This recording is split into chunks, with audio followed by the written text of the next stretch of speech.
각 분야마다 유명한 베스트셀러들이 하나씩 있잖아요. 그 도서.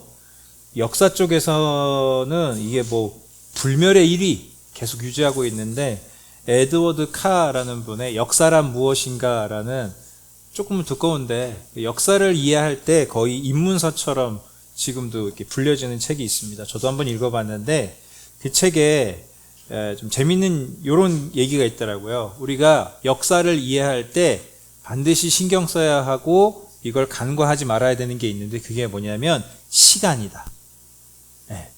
지금의 시간으로 그때의 시간을 다 판단할 수가 없고, 그리고 그 시간을 얼마나 오래 견뎠는지는 우리가 지금 시간에서 그 역사를 섣불리 평가할 수 없다. 그래서 종종 우리나라도 그런 역사가 있잖아요. 일제강점기가 우리가 그냥 말할 때 뭐 40 몇 년 이렇게 얘기를 하지만 40 몇 년만 30 몇 년인가요? 그렇죠. 한일 합방 부터 하면은, 근데 우리가 그 긴 시간을 지금 우리는 좀 이해하기 어려운데, 그래서 간혹 그 일제강점기 드라마나 영화 이렇게 작품을 보면은 꼭 이렇게 친일파였던 사람들이 하는 변명들이 다 똑같더라고요. 뭐였냐? 해방될 줄 몰랐어. 그게 무슨 얘기냐면, 그 역사 속에 들어가 있는 사람들에게는 우리는 지금 막 45년 뭐 이렇게 얘기할 수 있지만, 45년, 40년 우리는 이렇게 쉽게 얘기할 수 있지만, 그 시간에 들어가 있었던 사람들에게 그 시간은 영원한 것처럼 느껴졌을 거라는 거예요. 저는 우리 그리스도인들이 신앙생활을 하는 데 있어서, 하나님을 믿고 사는 데 있어서도 바로 이 시간의 문제가 적지 않은 우리에게 번뇌와 고난을 준다고 좀 생각이 듭니다. 이런 착각을 많이 해요. 착각이긴 해요. 착각이고 오해인데 우리 서로는 공감해 줄 수 있는 거예요. 그게 뭐냐면, 하나님이 아무것도 하시지 않는 것 같아. 하나님이 그냥 지켜보고 계신 것만 같아. 그런데 여러분, 성경을 보면 그런 경우는 없어요. 그게 왜 그럴까요? 성경을 보면 그런 경우는 없는데 왜 내 삶은 그런 경우인 것 같을까요? 여러분, 성경은 긴 시간을 압축해놨잖아요. 긴 시간을 압축해놨잖아요. 아브라함이 또 너한테 내가 아들을 줄게, 아들을 통해서 민족을 이렇게 민족이 일어나게 해줄게. 25년 걸렸어요. 25년 걸렸어요. 모세가 이스라엘 백성들을 데리고 나와서 그 가나안 땅에 거기 데려간 것까지 40년 걸렸어요. 근데 우리는 성경에서 이거를 이렇게 짧게 이렇게 보니까 이게 우리는 아닌 것 같은 거예요. 그런데 아니에요. 똑같아요. 성경에 보면은 하나님의 시간 개념과 우리의 시간 개념은 차이가 있다라는 그 성경 구절이 저는 두 가지를 꼭 생각해야 한다고 보는데, 하나는 뭐냐면 주께는 하루가 1000년 같고 1000년이 하루와 같다는 그 말씀이에요. 그건 무슨 뜻이냐? 아예 하나님은 하루를 1000년처럼 살고 1000년을 하루처럼, 이게 아니에요. 그게 아니라 너희들이 느끼는 시간 개념과 하나님의 시간 개념엔 차이가 있어 라는, 그걸 알려주는 거예요. 또 하나, 예수님의 비유에서 하나님 나라를 이렇게 비유하셨죠. 어떤 사람이 땅에 씨를 뿌려놓고 밤낮 자고 일어나고 하는 사이에 그 씨에서 싹이 나고 자라는데, 그 농부는 그 원리를 안다, 모른다? 모른다. 모르는 중에 그 씨가 저절로 자라서 자라나고 열매를 맺는 그 모든 과정이 농부는 알지 못하는 새에 그 일들이 일어나는데, 어느 순간 보면 열매가 맺혀져 있다는 거예요. 저는 이 예수님의 비유가 우리가 어떤 인내심을 가져야 하는지를 정확하게 설명해 주셨다고 생각합니다. 뭐냐? 하나님은 주무시고 계시지 않아요. 하나님은 저와 여러분의 삶에서 계속 일하고 계세요. 계속 저와 여러분을 만들어가고 계세요. 근데 자, 씨를 뿌린 농부가 그 씨가 자라는 걸 느낀다, 못 느낀다?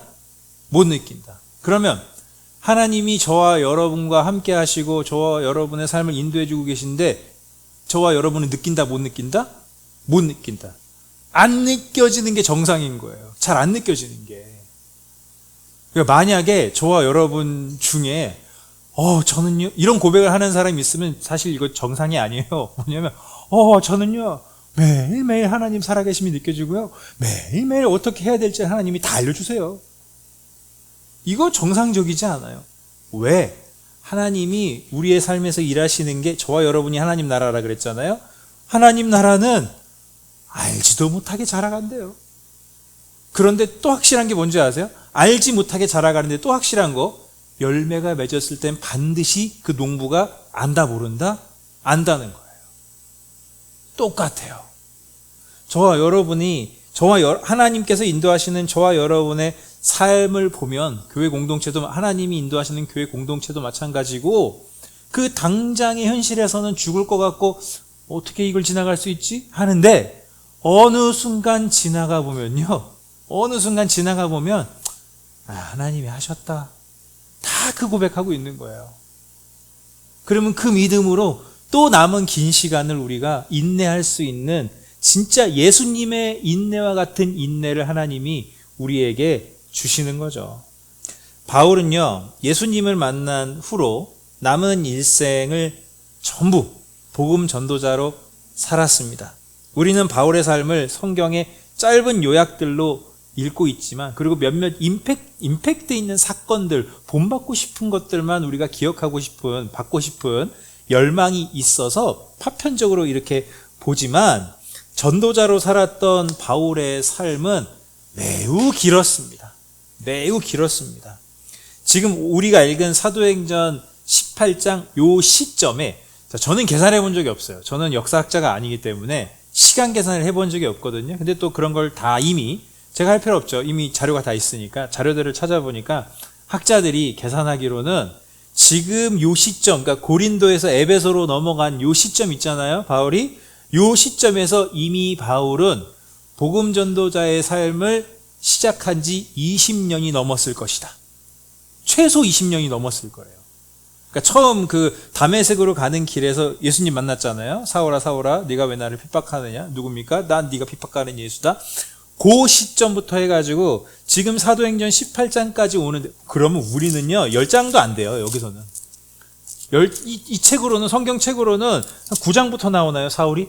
이게 사울이 회개하는 게 9장부터니까 10장도 안 돼요. 그런데 이게 실제 그 시간은 20년이 넘었다라고 학자들이 공통적으로 이렇게 연구를 했더라고요. 그거 저도 생각을 해봤어요. 20년이 넘었다고. 최소니까 20년이 넘었다고? 엄청 긴 시간이잖아요. 이거 엄청 긴 시간이잖아요. 짧은 시간이 절대 아니란 말이에요. 그런데 오늘 본문에 보니까 이제서야 20년이 넘었는데, 이제서야 비로소 이방 땅들의 그 떨어진 복음들이 이제 열매가 나타나는 모습이 이제서야 나타났다는 거예요. 이제서야. 이걸 오늘 본문에서 우리에게 보여주고 있어요. 자, 먼저 1절 한번 볼게요. 1절. 18절. 오늘 본문의 첫 번째 18절을 한번 볼게요. 바울은 여러 날을 더 머무른 뒤에, 이건 이제 고린도 얘기하는 거죠. 바울은 여러 날을 더 머무른 뒤에 신도들과 작별하고 배를 타고 시리아로 떠났다. 자, 떠날 때 브리스길라와 아굴라 부부가 그와 동행했습니다. 그런데 바울은 서원한 것이 있어서 겐그레아에서 머리를 깎았다. 자, 여기에서도 요 18절에서도 보면은 바울의 그 전도 사역의 양상이 바뀌었다는 게 보여요. 뭐냐? 첫 번째는 브리스길라와 아굴라, 이 두 사람은 그 바울과 같이 가죽 만드는 일을 했다 그랬죠. 굉장히 고소득이었다 그랬잖아요. 고린도에서 이 두 부부를 만나서 얼마나 안정적으로, 재정적으로 얼마나 안정적으로 사역을 했습니까? 근데 이제 여기를 떠나요. 고린도를 떠나는데 이 부부가 자기들이 집을 놔두고 바울을 따라 나섭니다. 우리가 당신 따라갈게요. 좀 더 따라갈게요. 그래서 같이 계속 일하면서 선교에 필요한 재정을 같이 충당을 합시다. 우리가 거기에 섬기겠습니다. 얼마나 든든합니까? 양상이 바뀌었어요. 그 양상이 바뀌었다는 증거가 바울이 서원한 것이 있어서 겐그레아라는 곳에 갔을 때 머리를 깎았다라는 건데, 이 머리를 깎았다는 게 확실히 여유가 생겼다는 걸 보여줘요. 이 머리를 깎았다는 게 뭐냐면은 요게 그 유대인들에게 나실인의 규례 중에 하나입니다. 나실인이 뭐냐면 하나님께 바침이 된 사람, 하나님께 드려진 사람이라는 구약에서부터 시작된 어떤 하나님께 헌신하는 제도 중에 하나예요. 근데 요거 대부분 제사장들이 합니다. 제사장들이 로테이션으로 돌아가면서 이제 제사장의 직무를 성전에서 맡는데 그 기간 동안이 하나님께 바쳐진 자라 그래서 나실인이 되는 건데, 이 나실인이 자발적 나실인도 있고요. 태어날 때부터 부모의 서원으로 나실인이 된 사람들도 있는데, 이 나실인을 시작할 때, 나실인의 그 기간을 시작할 때 머리를 깎고 시작합니다. 그리고 아예 하나님께서 규칙을 주셨어요. 머리에 칼 대지 마라. 나실인의 기간 동안은 칼 대지 마라. 이게 머리는 거룩함을 상징했고 하나님의 임재를 상징했기 때문에 이제 그런 상징적인 거였어요. 그래서 나실인의 그 기간을, 소명을 시작할 때 머리를 자르고요. 나실인의 기간을 다 마쳤다 했을 때 또 그 마친 것을 보여주는 의미로 머리를 자릅니다. 근데 지금 바울이 일찍이 서원한 것이 있어서 머리를 깎았다라는 건 뭐냐? 요거는 바울이 지금 끝난 게 아니잖아요. 본인이 전도자로서 사역이 끝난 게 아니잖아요. 그러면 나실인의 기간이 끝났을 때 머리를 깎는 개념은 아닐 거고, 나를 하나님께 드리겠습니다라는 그 시작의 개념으로 머리를 자른 거예요. 근데 이게 무슨 말이냐? 일찍이 서원한 것이 있었어요. 나실인으로 나 하나님께 드려야 되겠다. 나의 삶을. 그 다짐을 한 거예요. 자발적으로. 근데 머리 자를 여유도 없었다. 무슨 뜻인지 아시겠어요? 제가 계속 설명했잖아요. 전도여행 계속 다닐 때, 그냥 복음 전하고 도망 다니고 돌 맞고 겨우겨우 목숨 부지하고 이런 시간들을 보냈잖아요. 그러니까 마음 편하게 이런 어떤 자기의 믿음의 표현, 하나님께 이런 것도 제대로 못하고 있었던 거예요. 근데 그 일찍이 서원했던 것을 이제야 하나님께 그 행위를 드리고 있는 거예요. 자, 이런 여유가 좀 보이죠? 그 다음에 고린도 다음으로 간 곳이 에베소입니다. 역시 바울은 이 에베소에 가서 에베소에 있는 회당에 들어가서 사람들에게 복음을 전하고 사람들과 토론해요. 감사하게도 에베소의 많은 사람들이 바울이 전한 복음을 듣고 믿게 됩니다. 그 바울이 이제 에베소를 떠나려고 하자 너무 감사한 일이 생겨요. 그 에베소 사람들이 가지 마십시오. 여기 좀 더 머물러 주십시오. 우리는 당신이 전해주는 예수님의 말씀들이, 가르침들이 너무 좋으니까 떠나지 말고 여기 있어 주십시오. 이거 고린도에서도 좋았는데 에베소에 오니까 상황이 더 좋아요. 더 좋아졌어요. 근데 이때도 바울이 여유 있는 모습을 보여줍니다. 21절이요. 21절. 함께 읽어보겠습니다. 21절 시작. 하나님의 뜻이면 내가 다시 돌아오겠습니다 하고 작별 인사를 한 뒤에 배를 타고 에베소를 떠났다. 하나님의 뜻이면 다시 오겠습니다 라는 말은 회피하는 말은 아니에요. 부탁을 거절하는 말도 아니에요. 제가 느끼기에 지금 오늘날 우리 그리스도인들이 하나님의 뜻이면 어떻게 하겠다라는 말을 변명할 때만이에요. 하기 싫을 때만이에요. 하기 싫을 때, 동의하지 않을 때, 내가 결정 못하겠고 원하지도 않고 동의하지도 못하지만 하나님의 뜻이면 내가 울며 겨자 먹기로 해볼게, 이런 식으로 하는데, 바울의 말은 전혀 그런 의도가 아니라 본인이 알잖아요. 오랜 시간 하나님의 인도하심을 받아보니 내가 이쪽으로 가려고 해도 막힐 때가 있고 저쪽으로 안 가려고 해도 이미 인도함에 따라 가 있을 때가 있잖아요.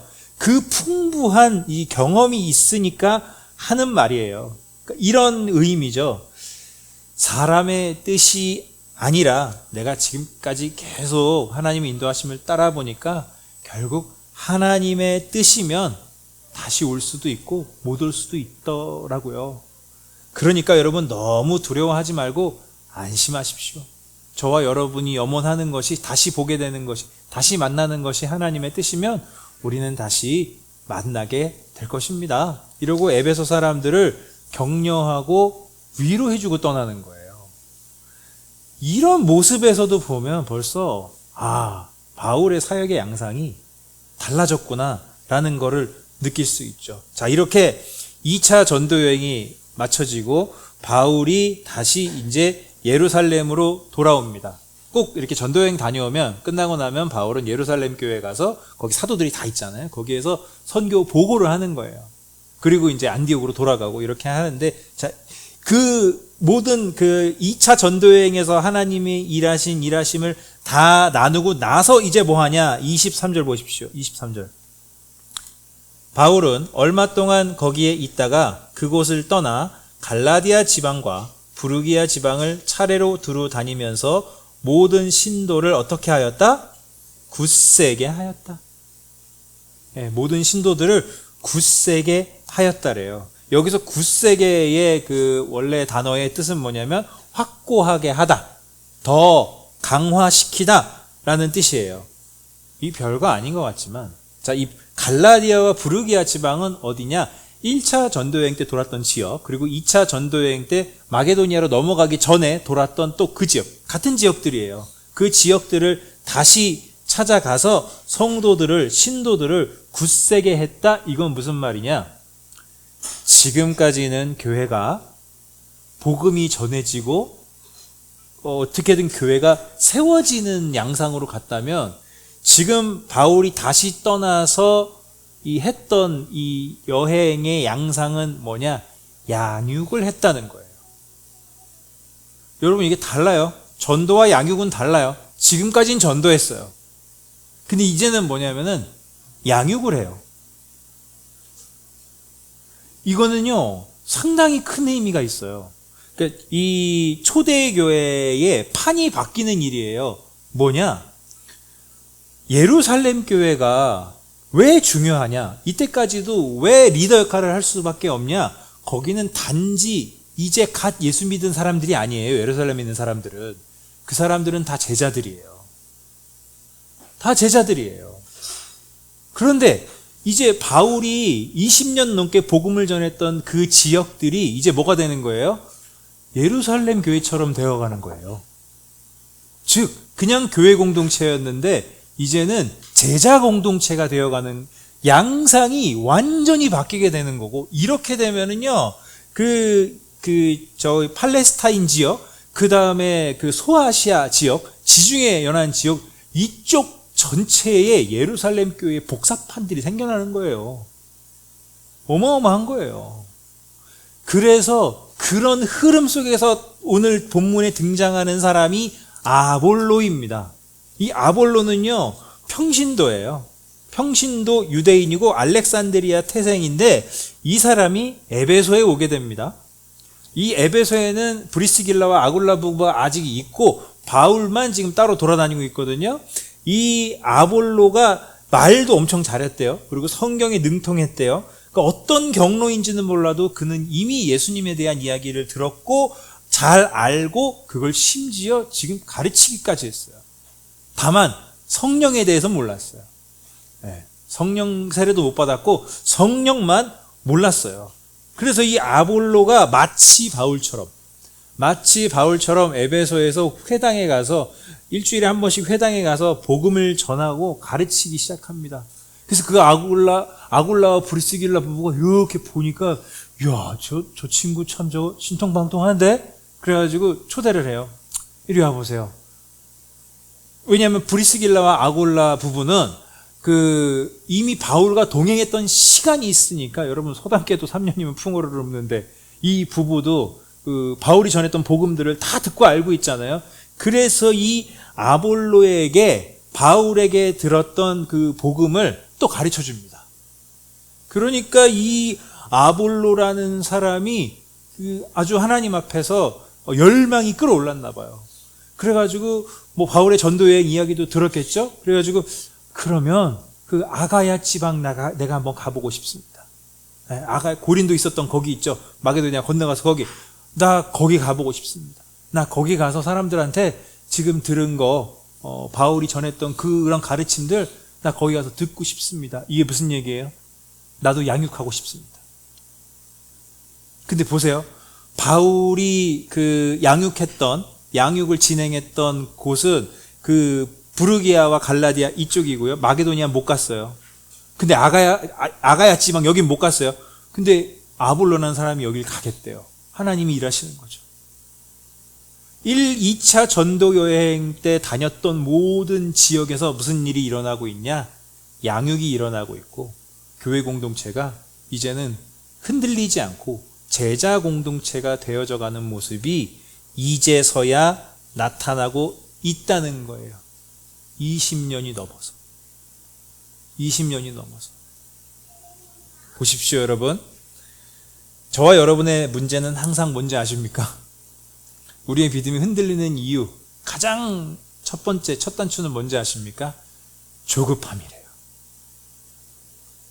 조급함이요. 왜 자꾸 하나님이 아닌 다른 대안을 찾는지 아십니까? 조급해서요. 왜 자꾸 하나님이 원하시는 방법보다 빠른 방법, 잘 되는 방법, 먹히는 방법을 찾는지 아십니까? 조급해서. 저와 여러분은 조급해요. 왜? 하나님이 일하시지 않는 것 같거든요.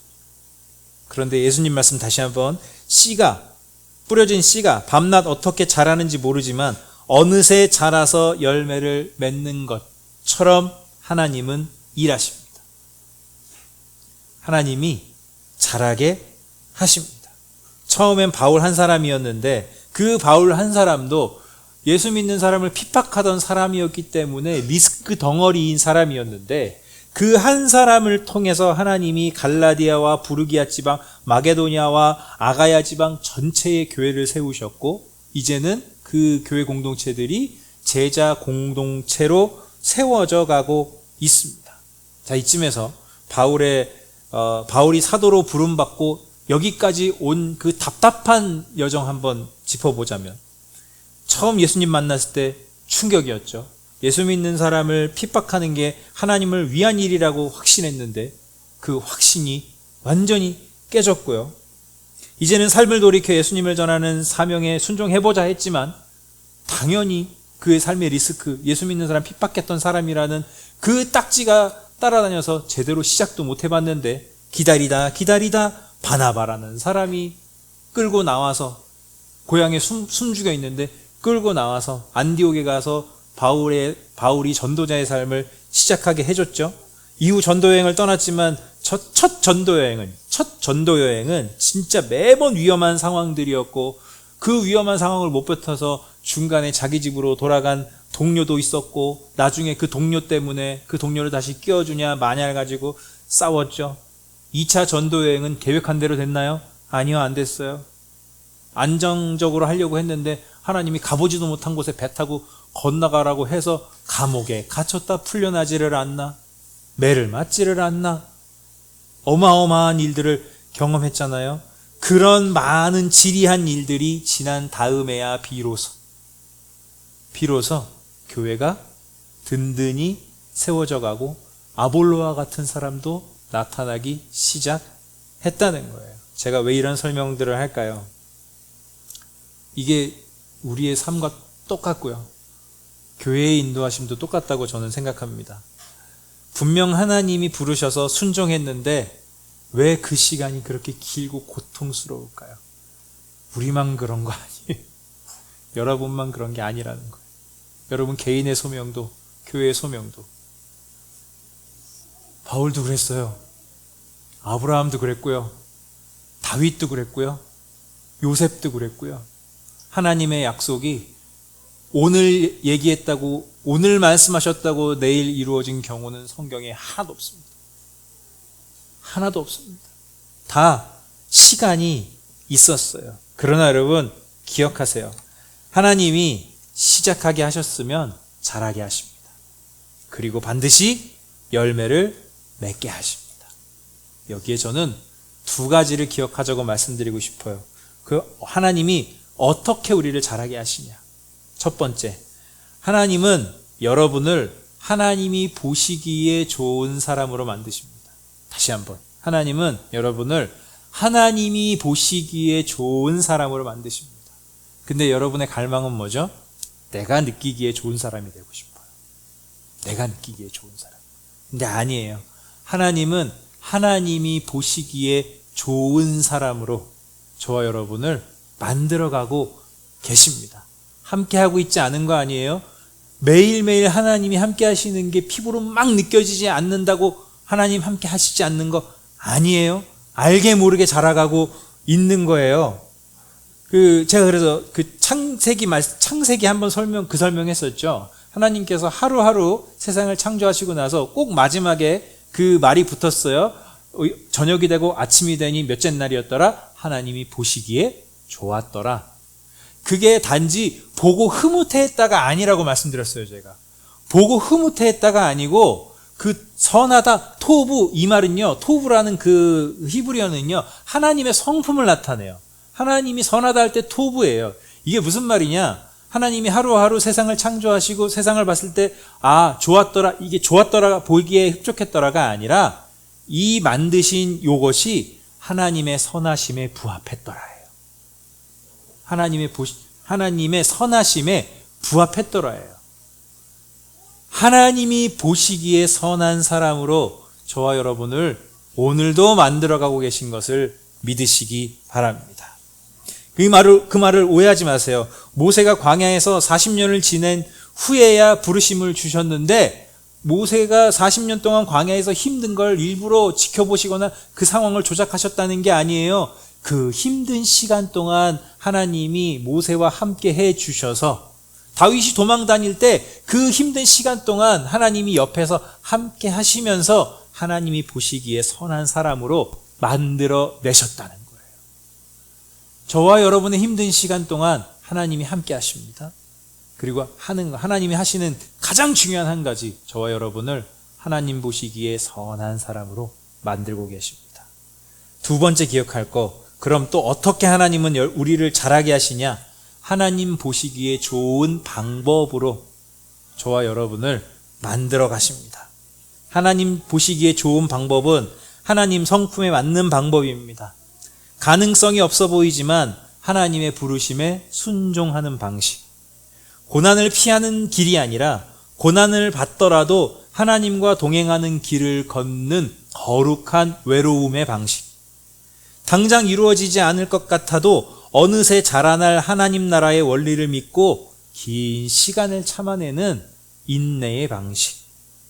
그렇게 살면서 점점 하나님의 자비를 깨달아 정말로 자비를 베풀 줄 아는 사람이 되는 인자함의 방식. 그 방식들이 저와 여러분의 성품이 되게 하십니다. 그래서 바울은 나중에 이 고백을 해요. 자신의 삶을 쭉 돌아보면서 이 고백을 해요. 나는 심고, 오늘 본문에 나오는 아볼로 있죠? 아볼로는 물을 주었습니다. 그러나 하나님께서 자라게 하셨습니다.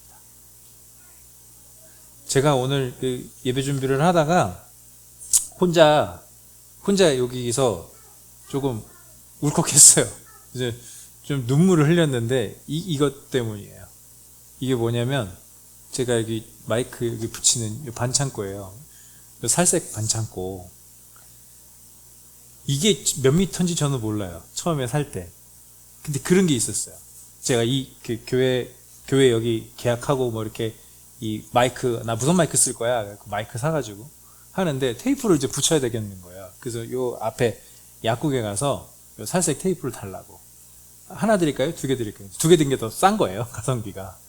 두 개를 샀어요. 이렇게. 근데 제가 그때 사서 이걸 들고 와서 여기 앉아서 그 기도를 드렸던 게 생각이 갑자기 나는 거예요. 제가 어떤 기도를 드렸냐면, 주님 지금 성도가 한 명도 없는데 만약에 제가 이 두 롤을, 이게 일주일에 제가 보면은 한 번 붙일 때 5cm인가? 그럼 이게 되게 오래 쓸 수 있어요, 이게. 얘가 굉장히 오래된 놈이에요, 이게. 근데 이미 한 롤은 다 썼고요. 그래서 여기 흰색이 보이시죠? 그 남은 한 롤이 오늘 제가 돌리는데 마지막이 보이는 거예요. 이게 보이는 거예요. 그래서 그때 제가 여기서 무슨 기도를 했냐면은, 주님 만약에 이 반창고 두 롤을 제가 다 썼는데, 이걸 다 썼는데도 우리가 교회 공동체로서 여기에 교회 공동체가 남아있다면 그걸 하나님의 은혜의 증거로 저는 믿겠습니다. 제가 그런 기도를 했었더라고요. 생각도 못했어요, 저는. 아예 생각도 못했어요. 그리고 오늘 왔는데 돌리는데 제가 얼마나 썼는지도 몰랐죠. 돌리는데 이제 끝이 보이는 거예요. 아니, 주중에 가서 또 살 거예요. 큰 거 살까요? 긴 거 살까? 모르겠어요. 근데 이게 오늘 말씀과 너무 또 맞게 은혜가 되는 거예요. 아, 내가 한 게 아니구나. 여러분, 죄송해요. 눈물 흘려서. 하나님이 잘하게 하십니다.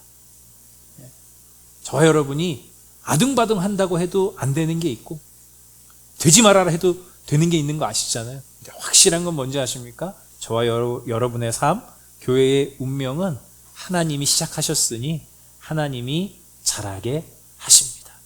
그 믿음으로, 그 감사함으로 또 한 주 동안 힘내서 사시기를 주님의 이름으로 축복합니다. 말씀을 생각하면서 같이 기도합시다.